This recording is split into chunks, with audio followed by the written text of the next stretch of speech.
to any increases in the debt ceiling unless we do these tremendous cuts across the board. That's what sequestration is. It is simply budget cuts.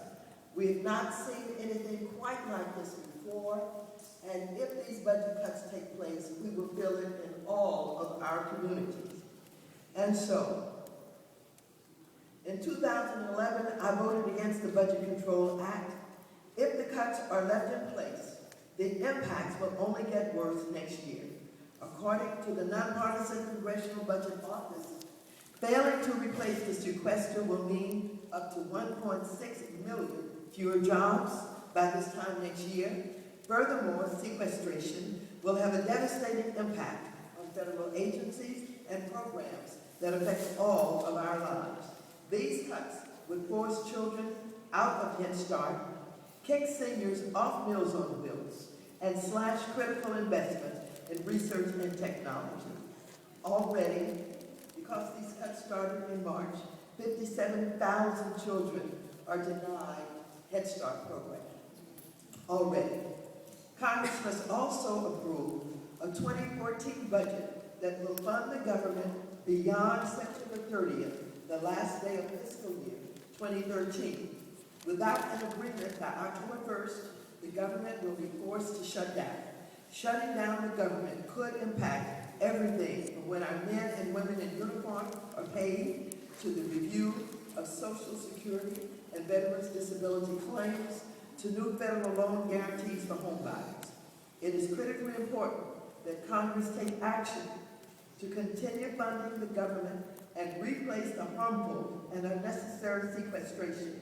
In addition, Congress must also pass legislation to extend the debt ceiling to the U.S. government so that we can pay its bills. One of the reasons Congress is having difficulty passing a budget is that many of our friends on the opposite side of the aisle in Congress are trying to use the budget process to cut Social Security and Medicare and defund the Affordable Care Act. They would rather shut down the government than allow seniors to enjoy all of the Medicare benefits. When I speak of the Affordable Care Act, it is referred to in different ways.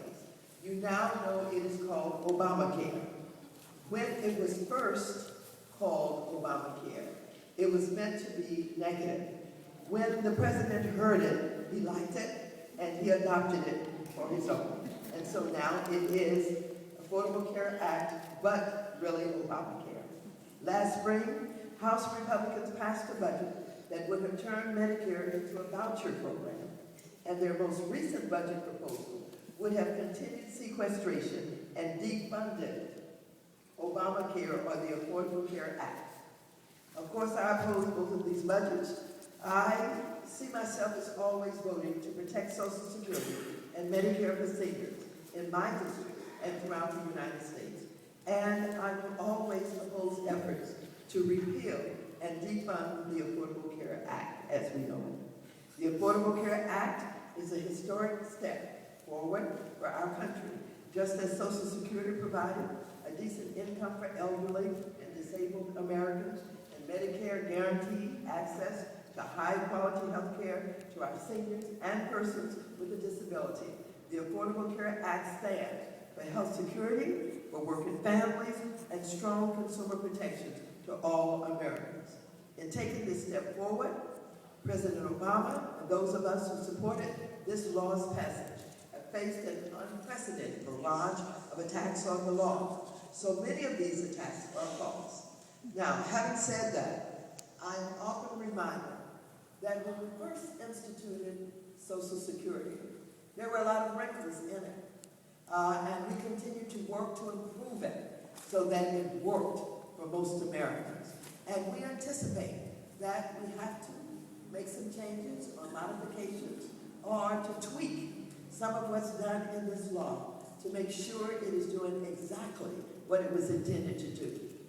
One of the things I want to start with is to talk about what's not true about ObamaCare or the Affordable Act.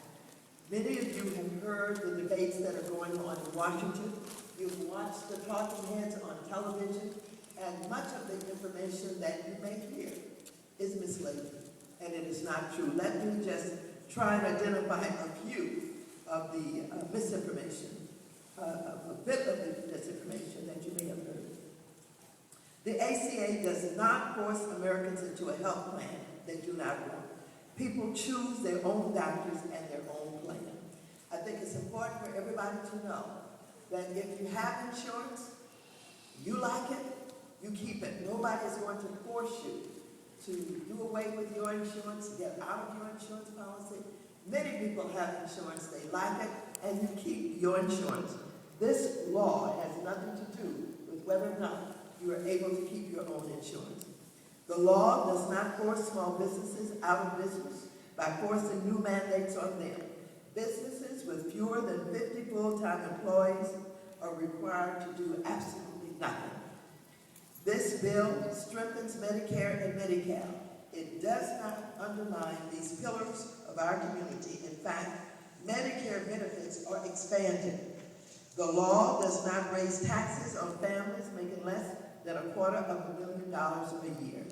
And most definitely, the ACA does not set up death panels that determine who gets health care and who doesn't. That's one of the rumors and misinformation that was out there from the beginning of this legislation. What the law does is assure that millions of Americans who have struggled with the burden of having no health care will now have quality and affordable health insurance. It means that Americans who have insurance will finally have the right to get what they actually paid for, quality health care when they need it, and not hassles from insurance companies.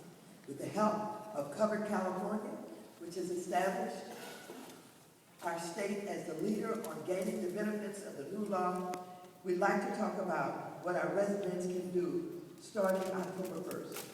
As I refer to Covered California, I want you to understand what that means.